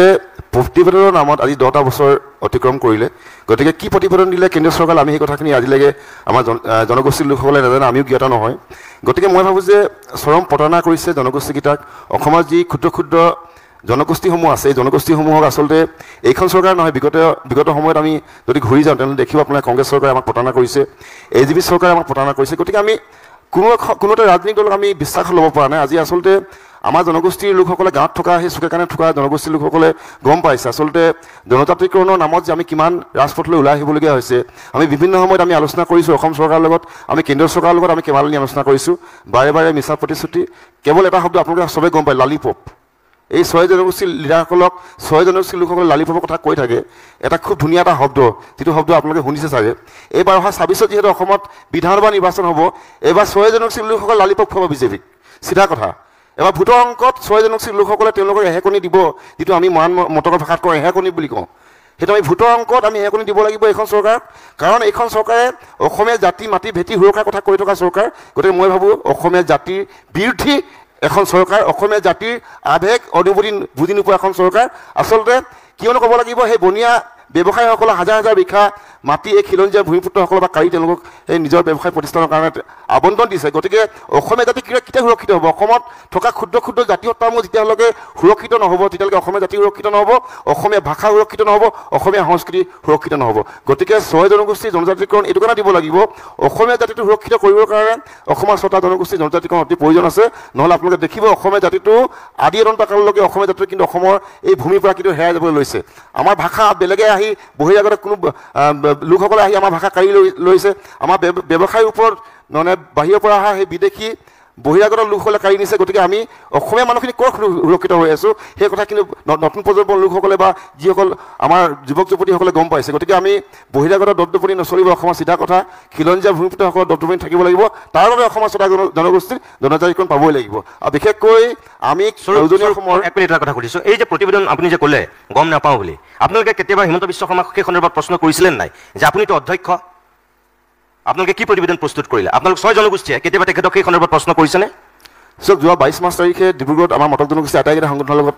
বৃহৎভাৱে এই বিষয়ে আলোচনা কৰা হৈছে। আৰু তেখেতক আমি পোনপটীয়া প্ৰশ্ন উত্থাপন কৰিছিলোঁ যে আপোনালোকে প্ৰতিবেদন আমাৰ ইমানখিনি সময় আপোনালোকে অতিবাহিত কৰিলে, গতিকে কি ধৰণৰ কেনেকুৱা ধৰণৰ প্ৰতিবেদন আপোনালোকে কেন্দ্ৰীয় চৰকাৰে পঠিয়ালে সেই কথা কিন্তু আপোনালোকে আমাক অৱগত নকৰিলে। এই কথা আমি পোনপটীয়াকৈ প্ৰশ্ন কৰিছিলোঁ। আৰু তেখেতে এটা কথা আমাক কৈছিলে যে অসমৰ ক্ষুদ্ৰ জনগোষ্ঠী হিচাপে বিশেষকৈ মটক আৰু মৰাণৰ ক্ষেত্ৰত বিশেষ অসুবিধা নাই, ট্ৰাইবেল সংঘৰ কোনো ধৰণৰ আপত্তি নাই আৰু চৰকাৰৰ বিশেষ আপত্তি নাই। গতিকে আপোনালোকৰ এই জনজাতিকৰণৰ বিষয়টো আমি অহা ছেপ্টেম্বৰ মাহলৈকে আপোনালোকৰ মটক আৰু মৰাণ 2টা জনগোষ্ঠীক আমি ভাল এটা অৰিয়েণ্টেড আপোনালোকৰ ৰিজাল্ট এটা দিম। গতিকে আপোনালোকে ছেপ্টেম্বৰ মাহলৈকে ধৈৰ্য ধৰি ৰাখক। সেইবাবে আমি ছেপ্টেম্বৰ মাহলৈকে আমি ধৈৰ্য ধৰি আছিলোঁ। আপোনালোকে অসমৰ উজনি অসমৰ বিশেষকৈ তিনিচুকীয়া ডিব্ৰুগড়ত দেখিব যে মটক ৰাইজ, হাজাৰ হাজাৰ মটক ৰাইজ এইখন চৰকাৰৰ বিপৰীতে ওলাই আহিব, যাতে নিজৰ অধিকাৰ, নিজৰ সাংবিধানিক যি অধিকাৰ যেতিয়ালৈকে আমি নাপাওঁ, মটক জনগোষ্ঠীৰ লোকসকলে বা অসমৰ 6টা জনগোষ্ঠীয়ে নাপায়, তেতিয়ালৈকে কিন্তু বৃহৎভাৱে অসমত আন্দোলন হৈ থাকিব আৰু অসমখন অস্থিৰ হৈ যাব। যেতিয়ালৈকে আমাৰ যি প্ৰাপ্য অধিকাৰ আমি যেতিয়ালৈকে নাপাওঁ, তেতিয়ালৈকে আমি অস্থিৰ কৰি তুলিম। আমি চিধা কথা কৈছোঁ, আমি একো নাজানো, আমি অকৰা মটক। মই মহেন বৰা, ইয়াত আপোনালোক যিমানকেইজন জনগোষ্ঠীয় লিডাৰ আছে, আপোনালোকৰে পূৰ্বসূৰী বহুতকেইজন এতিয়া কেবিনেট মন্ত্ৰী হৈ আছে। চুতীয়াৰো মানুহ আছে, কোচ ৰাজবংশীৰো মানুহ আছে, আহোমৰতো আছেই, চাহ জনগোষ্ঠীৰ আছেই, মটক আৰু মৰাণৰ মন্ত্ৰী চাগে এই মন্ত্ৰীসভাখনত নাই এতিয়ালৈ। কোচ ৰাজবংশী ফণীভূষণ চৌধুৰী আছিল আগতে বিজেপি চৰকাৰৰ দিনত, এতিয়াহে নাই। তাৰ বাহিৰে আপোনালোকৰ বিধায়ক কেইবাগৰাকী আছে, পৰমানন্দ ৰাজবংশী আছে কোচ ৰাজবংশীৰ ফালৰ পৰা, ফণীভূষণ চৌধুৰীৰ ধৰ্মপত্নী এতিয়াও বিধায়িকা হৈ আছে আপোনালোকৰ বঙাইগাঁও সমষ্টিৰ পৰা। এনেকৈ যদি আমি চাওঁ তেনেহ'লে কেইবাগৰাকীও কোচ ৰাজবংশীৰ প্ৰতিনিধি আছে, কিয় নাই? আপোনালোকে যেনেকৈ দাবী কৰিছে, তেনেহ'লে এই বিধায়ক কেইজন, মন্ত্ৰী কেইজনে আপোনালোকে যেতিয়া আন্দোলন কৰে, প্ৰতিবাদ কৰে, তেতিয়াতো আপোনালোকৰ কাষত থিয় দিয়া আমি কোনোদিন দেখা নাই। চুতীয়াটো কেবিনেট মন্ত্ৰী হৈ আছে এতিয়া। আপোনালোকে যেতিয়া হৰতাল কৰি প্ৰতিবাদ কৰি গোটেই উজনি অসম বা দিছপুৰতো আহি যেতিয়া প্ৰতিবাদ কৰে, আপোনালোকৰতো সেই প্ৰতিবাদত তেওঁলোক কেতিয়া অংশগ্ৰহণ কৰা নাই? তাৰমানে কি তেওঁলোকক নালাগে নেকি জনজাতিকৰণটো? আমি যেতিয়া বিভিন্ন সময়ত আচলতে জনজাতিকৰণৰ দাবীত বিভিন্ন ধৰণৰ আন্দোলন আমি কৰি আছোঁ। আৰু জনগোষ্ঠীয় যিসমূহ জনপ্ৰতিনিধি বৰ্তমান আপোনাৰ কি কয় বিধানসভাত আছে, আমি তেখেতসকলে আচলতে আমি ইমান সদিচ্ছা আছিলে আমি নাভাবোঁ। এইটো কাৰণে নাভাবোঁ কাৰণ তেখেতসকলৰ সদিচ্ছা থকাহেঁতেন আজি প্ৰতিটো জনগোষ্ঠীয় যিসমূহ জনপ্ৰতিনিধি আছে বিধানসভাত, তেখেতসকলে চৰকাৰ আচলতে পেচাকৃত কৰিব পাৰিব লাগে। কিন্তু আমি দেখিছোঁ যে এইখন চৰকাৰ আছে মুখ্যমন্ত্ৰীগৰাকীলৈ যে প্ৰতিটো জনগোষ্ঠীয় যিবোৰ জনপ্ৰতিনিধিসকলে সকলোৱে ভয়ে খায় মুখ্যমন্ত্ৰী আচলতে যে 6 জনগোষ্ঠী জনজাতিকৰণৰ বিষয়ত আগুৱাই নিব লাগে বা বেলেগ বিষয়বিলাক আগুৱাই নিব লাগে বুলি মুখ্যমন্ত্ৰীৰ বাহিৰে কোনো মন্ত্ৰী আচলতে মুখ্যমন্ত্ৰী ক'ব পৰা একদম আমি এইখন চৰকাৰত দেখা পোৱা নাই। এইটো মূল বিষয় যে আমি কিন্তু যে বিভিন্ন সময়ত আমাৰ যিবোৰ জনগোষ্ঠীয় প্ৰতিনিধি আছে মন্ত্ৰীসকল আমি তেওঁলোকক কৈছোঁ, তেওঁলোকে কম বুলি কয়, কিন্তু আমি কেতিয়াও চাওক যে চুতীয়া জনগোষ্ঠীৰ পৰা আমি দেখিছোঁ জনপ্ৰতিনিধি আছে, তেখেতসকলেও কেতিয়াও বিধানসভাত আচলতে এই 6 জনগোষ্ঠী বা চুতীয়াসকলক 6 জনগোষ্ঠী জনজাতিকৰণ দিব লাগিব বুলি আমি প্ৰশ্ন উত্থাপন আমি দেখা পোৱা নাই। এইটো দুৰ্ভাগ্যজনক বিষয়। গতিকে আমি ভৱিষ্যতৰ দিনত যে তেখেতসকলেও যে আমাক প্ৰতাৰিত কৰিছে এই কথা বতৰাখিনি আমিও ৰাইজৰ মাজলৈ নিব লাগিব। আৰু আমি ইতিমধ্যে গম পাইছে যে আমি যোৱা গোলাঘাটত গণসভা কৰিছিলোঁ, তেতিয়া কিন্তু আমি জনপ্ৰতিনিধিসকলে যে আমাক আচলতে প্ৰতাৰিত কৰিছে, প্ৰবঞ্চনিত কৰিছে, আমি কথা বতৰাখিনি কৈছোঁ। আৰু ইতিমধ্যে এটা কৈছোঁ যে আজি তাৰিখলৈকে মুখ্যমন্ত্ৰীয়ে আপুনি যিটো কৈছিলে চৌগুৱে যে প্ৰতিবেদনৰ কথাটো, এই প্ৰতিবেদনৰ বিষয়টো হৈছে যে আজি তাৰিখলৈ প্ৰতিবেদন পঠোৱাই নাই। কাৰণ আমাক বিভিন্ন সময়ত আলোচনাৰ সময়ত আমাক প্ৰতিবেদন প্ৰথম কৰি থকা হৈছিল যে আমি যোৱা মাৰ্চ মাহত মুখ্যমন্ত্ৰী আলোচনা হৈছিল সেই মাৰ্চ মাহ আলোচনাত আমাক কি কয় বহাগ বিহুৰ আগত আপোনাৰ চাব বিভিন্ন সময়ত বাধ্য দিয়া হয় যে বহাগ বিহুৰ আগত আমাক প্ৰতিবেদন প্ৰেৰণ কৰিম বুলি কোৱা হৈছিল আৰু সেই প্ৰতিবেদন 6 জনগোষ্ঠী সপক্ষে যাব বুলি কোৱা হৈছিল ভাল ৰিজাল্ট পাব বুলি কোৱা হৈছিল কিন্তু আজি একেলগে চাওক যে মুখ্যমন্ত্ৰীয়ে বিভিন্ন সময়ত যে এটা পৰিৱেশ ৰচনা হোৱাৰ লগে লগে আন্দোলনৰ পৰিৱেশ যোৱাৰ লগে লগে মুখ্যমন্ত্ৰী নাটক কৰি দিয়া হয় যে মুখ্যমন্ত্ৰীয়ে সেই সময়ত এটা কৈ দিয়ে আকৌ পৰিৱেশটো তেওঁ বক্তব্য শুনাৰ পিছত আমি সকলোৱে অলপ স্থবিৰ হোৱাৰ পিছত তেওঁ আকৌ পাভলিটো মাৰি দিয়া হয় গতিকে এতিয়া যেতিয়া মহান ছাত্ৰ সন্থা বা মহান সংগঠনে খুব জোৰদাৰভাৱে আন্দোলন সাব্যস্ত কৰিলে তেওঁ ভয়ত লগালগ কৰিলে যে নৱেম্বৰত প্ৰতিবেদন পঠাম কিন্তু এনেকুৱা আকৌ নৱেম্বৰত প্ৰতিবেদন পঠাম বুলি ক'ব কিন্তু নৱেম্বৰত প্ৰতিবেদন নপঠাই আমি জানো নিশ্চিতভাৱে জানো কাৰণ তেওঁ বিভিন্ন সময়ত আজি মাৰ্চ কৈছে কেতিয়াবা বহাগ বিহু কৈছে কেতিয়াবা কাতি বিহু কৈছে কিন্তু প্ৰতিবেদন কৰি নাপায় আমি কিন্তু যেতিয়া আপোনাৰ ট্ৰাইবেল মিনিষ্টাৰৰ লগত কথা পাতিছিলোঁ ইয়াত তেখেতে কৈছে অসম চৰকাৰৰ প্ৰতিবেদনৰ ওপৰত গোটেই কথাটো নিৰ্ভৰ কৰি আমাক জনাইছিল কিন্তু আজি তাৰিখলৈকে অসম চৰকাৰে প্ৰতিবেদন নপঠাই অসম চৰকাৰৰ সদিচ্ছা নেদেখায় কিন্তু অসম চৰকাৰে এই বিষয়টোক লৈ কেৱল মাত্ৰ ৰাজনীতি কৰিছে যে নিৰ্বাচনৰ সময়ত 6 জনগোষ্ঠীক আকৌ কৈ দিব যে এইবাৰ আমি ভাবি আছোঁ যে তেওঁলোকে প্ৰতিবেদন পঠাম বুলি ক'বলৈ আৰম্ভ কৰিছে আৰু কিবা প্ৰতিবেদন এখন পঠাই আছে নাটক কৰিব যে তেখেতসকলৰ সঁচা অৰ্থতে সদিচ্ছাৰ অভাৱ আৰু আমি কোনো কাৰণতে চাওক যে আমি এটা পৰ্যায়লৈকে যে যিহেতু কংগ্ৰেছ চৰকাৰে আমাৰ প্ৰতাৰণা কৰিছিলে HDP চৰকাৰে প্ৰতাৰণা কৰিছিলে যে বিজেপি দলে 2014 চনৰ নিৰ্বাচনৰ প্ৰাক মুহূৰ্তত আমি 6 জনগোষ্ঠীয়ে যে সম্পূৰ্ণ সহায় কৰিছোঁ তেখেতে প্ৰতিশ্ৰুতি প্ৰদান কৰিছিল যে আমি যদি কংগ্ৰেছে প্ৰতাৰণা কৰিলে ভাবিলোঁ যে আমাৰ কথাখিনি ক'বৰ কাৰণে বিজেপিয়ে ভাল আৰু বিজেপি সহায় কৰা হৈছিল যে আমি সকলো উজনি অসমৰ কথাখিনি চালে গম পাব কিন্তু তাৰপিছত তেওঁলোকে আচলতে সমাজৰ বাধ্য এতিয়া কেন্দ্ৰত 3বাৰ চৰকাৰ হ'ল ৰাজ্যত 2বাৰ চৰকাৰ হ'ল আজি তাৰিখলৈকে গুৰুত্বপূৰ্ণভাৱে অসমত আচলতে অসম মন্ত্ৰীসভাও 6 জনগোষ্ঠীৰ বিষয়টো আলোচনা কৰিছে নেকি কেতিয়াবা কোৱা দেখা পোৱা নাই গতিকে তেওঁলোকে এই কথাটো চাওক অসমৰ দীৰ্ঘদিনীয়া যিবোৰ সমস্যা আছে জনজাতিকৰণ সমস্যা নহয় বিদেশী সমস্যা হওক বা বিভিন্ন সমস্যাৰ ক্ষেত্ৰত যে এই সমস্যাবোৰ তেওঁ জীয়াই ৰাখিব বিচাৰে তেওঁলোকে আচলতে এই সমস্যাবোৰ লৈ ৰাজনীতি কৰিব বিচাৰে আৰু নিৰ্বাচনৰ সময়ত আকৌ এই অসমৰ বিভিন্ন জাতীয় সমস্যাবিলাক লৈ তেওঁলোকে এটা টোপ দি পেলাই অসমৰ ৰাইজক আচলতে বিভিন্ন টোপ দি বৈতৰণি পাব বিচাৰে আৰু আমিও এটা আপোনাৰ আগতেও কৈছোঁ চাওক যে এটা সময়লৈকে কিন্তু তেওঁলোকে এনেকুৱা টোপ দি পেলাই নিৰ্বাচনী বৈতৰণি পাব পাৰিব মই আগতে কৈছোঁ যে বৰ্তমান সময়ত দেখিছে যে নেপালত কি ধৰণৰ ঘটনা সংঘটিত হৈছে যে আপোনাৰ বাংলাদেশত কি ধৰণৰ ঘটনা সংঘটিত হৈছে যে এনেকুৱা ধৰণৰ পৰিৱেশ অসমত ৰচনা হ'বলৈ বেছি দিন নালাগিব স্পষ্ট কথা চাওক আমাৰ লগত যেতিয়া আলোচনা হয় যে আমাক তেওঁলোকে আমাৰ চুতীয়াল ছাত্ৰসন্থাৰ যেতিয়া মাৰ্চৰ 27 তাৰিখে আলোচনা হৈছিল তেওঁ আমাক কৈছিল ৰমেশ পেগুল আমাৰ কিবা সমস্যা আছিল কৈছিল এইখিনি ঠিক অলপ কথা পাতিবৰ কাৰণে ৰমেশ পেগুল আলোচনা বুলি কোৱা হৈছিল কিন্তু আজি তাৰিখে আলোচনা নহ'লে আৰু চাওক যে প্ৰতিবাৰে আলোচনাত আমাক এটা কথা কয় যে প্ৰতিবেদন সোনকালে যাব বুলি কৈ থকা হয় কিন্তু প্ৰতিবেদনখন গৈ নাপায়গৈ বিষয়টো গম পাইছেনে যে আজি তাৰিখলৈকে আমি ভাবিছোঁ যে প্ৰতিবেদনৰ কোনো আঁচ আদালত তেওঁলোকে মৰা নাই বুলি আমাৰ অনুভৱ হৈছে কাৰণ নহ'লে আজি তাৰিখলৈ কিয় যে 2014 চনৰ পিছৰ পৰাই যি আমাক কৈ থকা হয় বিভিন্ন সময়ত মন্ত্ৰী গঠন হৈছে মন্ত্ৰী গোটৰ ৰিপৰ্ট নগ'ল আপোনাৰ আজি তাৰিখলৈ কিয় যোৱা নাই যে এতিয়া আমাক কিন্তু যোৱা কা আন্দোলনৰ সময়ত চাওক যে ততাতৈয়াকৈ তেওঁলোকে ৰাজ্যসভাত বিলখন ইণ্ট্ৰডিউচ কৰি দিলে ইণ্ট্ৰডিউচ কৰাৰ পিছত আজি তাৰিখলৈকে বিলখনৰ কোনো ধৰণৰ কিবা কথা আহিলে নেকি নাহিলে যে এটা যিহেতু অসমত কা আন্দোলন হ'ল কা আন্দোলন গোটেই অসমখন অস্থিৰ পৰিৱেশলৈ গুচি যোৱা হ'ল তেওঁলোকে আছে মন্ত্ৰী বিধায়ক আচলতে তেওঁলোকে কোৱাটাৰ পৰা ওলাবলৈ ভয়কৰ পৰিৱেশ হৈছিল যে আপুনি প্ৰথমে কিন্তু 6 জনগোষ্ঠীৰ কথাটো লৈ তেওঁলোকে বাদ দিছে আৰু 6 জনগোষ্ঠীক নেতৃবৃন্দ আলোচনা মাতি অহা হৈছিল আৰু আমি আলোচনা কৰিছিলোঁ তেতিয়া কিন্তু আমি বিশ্বাস কৰিছিলোঁ আচলতে তেওঁলোকে এবাৰ এই বিষয়ত আগুৱাই দিব কিন্তু সেই সময়ত জনগোষ্ঠীসমূহ বিভিন্ন কথা বতৰা তেওঁলোকে ঘপঘপকৈ ক'লে আৰু জনজাতিকৰণৰ বিলখন লগালগ লৈ অহা হ'ল কিন্তু আজি তাৰিখলৈ নগ'ল আৰু এতিয়া যিহেতু নিৰ্বাচন পাইছে যে নিৰ্বাচনৰ সময়ত তেওঁলোকে আচলতে পুনৰ 6 জনগোষ্ঠীক এতিয়া কৈছে যে নৱেম্বৰত আপোনাৰ প্ৰতিবেদন পঠাব আমি যদি চাওঁ যে নৱেম্বৰত লোকসভা অধিৱেশন বহিব তাৰপিছত আচলতে আৰু কেতিয়া অধিৱেশন হ'ব কাৰণ আৰু আমি অহা মাৰ্চ মাহত নিৰ্বাচন হ'ব গতিকে নিৰ্বাচনৰ প্ৰাক মুহূৰ্তত যে জনজাতিকৰণ নহয় এই কথাটো মুখ্যমন্ত্ৰী স্পষ্টভাৱে কৈ দিব লাগে যে মুখ্যমন্ত্ৰী আচলতে আমাক টোপ দি থাকিব ললিপপ খুৱাব আৰু এনেকুৱা ধৰণৰ কথা নহ'ব মুখ্যমন্ত্ৰীয়ে যদি সঁচা অৰ্থত জনজাতিকৰণ কৰিম নে নকৰিম স্পষ্ট ক'ব লাগে আৰু আপুনি যদি কৈছে মই গম পোৱা নাছিলোঁ যে আজি যিহেতু মহানসকলে আন্দোলন কৰাৰ লগে লগে কি বুলি কৈছে যে আন্দোলন কৰি থাকিলে লাভ নহ'ব আৰু মুখ্যমন্ত্ৰীয়ে এনেকুৱা ব্লেকমেইল 6 জনগোষ্ঠীলৈ নকৰিব যে উজনি চাওক মুখ্যমন্ত্ৰীক উজনি অসমৰ মানুহে সময়ত দ্বিতীয়বাৰ কিয় ভোট দিছিল বিজেপি চৰকাৰ কিয় আনিছিল সকলো মানুহে অনুভৱ কৰে যে সেইজন মুখ্যমন্ত্ৰী হ'ব বুলি কিন্তু অসম মানুহে ভোট প্ৰদান কৰা নাছিল গতিকে উজনি অসমৰ মানুহে 6 জনগোষ্ঠীৰ মানুহে যি জাঙু খাই উঠে কিন্তু তেখেতৰ গাড়ী কোনো কাৰণে বাচি নাথাকিব এইটো স্পষ্ট কথা মই ধীৰাজ গোৱালা মই শেষত আপোনাৰ কাষলৈ আহিছোঁ তেখেতে কৈছে যে ব্লেকমেইলিং কৰিলে নহ'ব আৰু উজনি অসমৰ মানুহ যদি জাগি উঠে তেনেহ'লে কথা বেয়া হ'ব মোটামুটি কিন্তু নৱেম্বৰত যদি সঁচাকৈ বিধানসভাত আনে তাৰপিছত মুখ্যমন্ত্ৰীয়ে কি বুলি ক'ব যে প্ৰতিবেদনখন কেন্দ্ৰলৈ পঠিয়াইছে কেন্দ্ৰৰ বিচৰাধীন হৈ আছে সেই বিচৰাধীন সময়খিনিতে নিৰ্বাচন আহিব একদম ঠিক কথা কৈছে মোহেন বৰাই তাৰপিছত গালু বালু খোলাকটিৰ তাল হ'ব একোতো নহ'বগৈ তাৰমানে এয়া নিৰ্বাচনী বৈতৰণি পাৰ হ'বৰ কাৰণে সঁচাকৈ আপোনালোকক দিয়া আন এটা ললিপপ হৈছে নেকি এই নৱেম্বৰৰ বিষয়টো মানে আপুনি কেইবাজনকো সুধি আছে এটা কথা যে জনগোষ্ঠীয় সংগঠনৰ নেতাসকলে পৰৱৰ্তী সময়ত ৰাজনৈতিক দলত যায়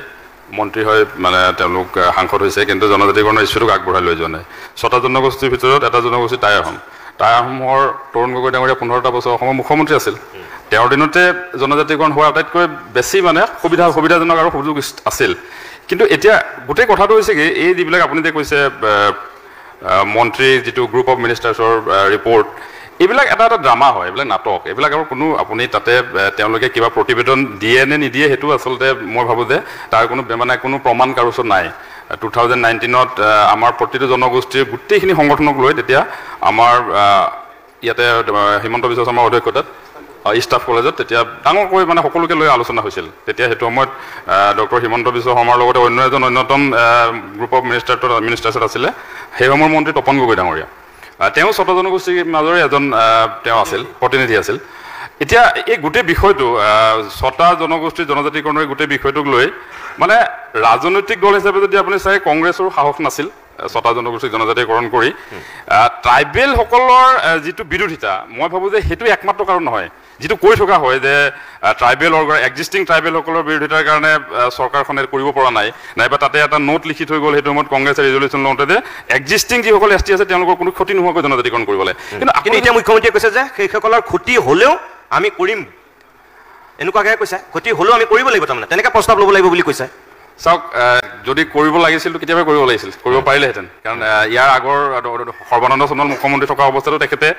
গ্ৰুপ অফ মিনিষ্টাৰ্ছত তেওঁ অধ্যক্ষ আছিল গোটেই বিষয়টো তেওঁ চাই আছিল গতিকে না এতিয়া নৱেম্বৰত আপুনি ভাবেনে তেনেকুৱা এটা প্ৰস্তাৱ ল'ব বুলি সঁচাকৈ যে বৰ্তমানৰ ট্ৰাইবেলসকলৰ ক্ষতি হ'লেও আমি এই 6 জনগোষ্ঠীক জনজাতিকৰণ কৰিব লাগিব এনেকৈ প্ৰস্তাৱ ল'ব পাৰিব বুলি আপুনি ভাবেনে মানে চাওক BTR ইলেকশ্যনটো মানে পাৰ হোৱাৰ পিছত তাৰপিছত তেখেতৰ বক্তব্য সলনি হ'ব আৰু এতিয়া যিটো আপোনাৰ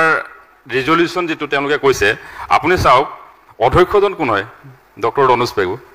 ডক্টৰ ৰণোজ পেগুৱে এনেকুৱা এটা ৰিপৰ্ট দিবনে যিটো ৰিপৰ্টে ট্ৰাইবেলসকলক ক্ষতি কৰি ছটা জনগোষ্ঠীক জনজাতিকৰণ কৰিব পাৰে ৰণোজ পেগু মন্ত্ৰী হোৱাৰ আগতে তাৰপিছত ৰণোজ 6 জনগোষ্ঠীৰ দাবীৰ প্ৰতি সমৰ্থন জনাইছিলে কিন্তু তাৰপিছত ৰণোজ পেগুৰ ছয়খন থাকিবনে তেওঁ যদি কয় যে ট্ৰাইবেলকৰ ক্ষতি হ'লেও ছটা জনগোষ্ঠী জনজাতিকৰণ কৰিব লাগে বুলি গতিকে এই যিবিলাক এই ড্ৰামাবিলাক আচলতে আমি যেনেকৈ বুজি পাওঁ সাধাৰণ ৰাইজেও মই ভাবিছোঁ বুজি পায় এতিয়া এই জনজাতিকৰণৰ যিটো ইছ্যু আমি আজি ছটা সংগঠনৰ নেতৃত্ব ইয়াতে আমি আলোচনা কৰিছোঁ এতিয়া জনগোষ্ঠীসমূহে এককভাৱে আন্দোলন কৰি আছে এককভাৱে কৰি থকা এই আন্দোলনটো আপুনি দেখিছে তিনিচুকীয়াত মৰাণসকলে আন্দোলন কৰিছে মটকসকলে আন্দোলন কৰিছে আন্দোলন কৰিছে আমি আন্দোলন আৰম্ভ কৰিম টাইসমূহসকলেও কৰিব তো এই আন্দোলনটোৱে আচলতে ঐক্যবদ্ধ যিটো সংগ্ৰাম সেই ঐক্যবদ্ধ সংগ্ৰামটোৰ আটাইতকৈ বেছি প্ৰয়োজনীয়তা আছে আৰু মই ভাবোঁ যে জিলাই জিলাই হোৱা আন্দোলনটো যেতিয়া দিছপুৰলৈ আহিব আৰু তাৰ পৰৱৰ্তী সময়ত নিশ্চিতভাৱে চৰকাৰখন বাধ্য কৰিব লাগিব আৰু মই আৰু এটা কথা আহি থকা দিনত আপোনালোক গোটেই 6 জনগোষ্ঠী ঐক্যভাৱে ক'ৰবাত থিয় হ'ব নিশ্চিতভাৱে আমি কথা পাতিছোঁ আৰু মই আৰু এটা কথা আপোনাক কওঁ চাওক কংগ্ৰেছৰ দিনত ইলেকশ্যন মেনিফেষ্টো তেওঁলোকেও কৈছিলে ছটা জনগোষ্ঠীক জনজাতিকৰণ কৰিম বুলি তেওঁলোকে নকৰিলে 15টা বছৰে এতিয়া বিজেপিৰ শাসনত থকা অৱস্থাত কংগ্ৰেছে কৈ আছে যে তেওঁলোকে ছটা জনগোষ্ঠীক জনজাতিকৰণ হ'ব লাগে পাৰ্লিয়ামেণ্টত কুৱেশ্যন সোধে আমাৰ ধৰক ৰকিবুল হুছেইন ডাঙৰীয়া নাইবা প্ৰদ্যুৎ বৰদলৈ ডাঙৰীয়াই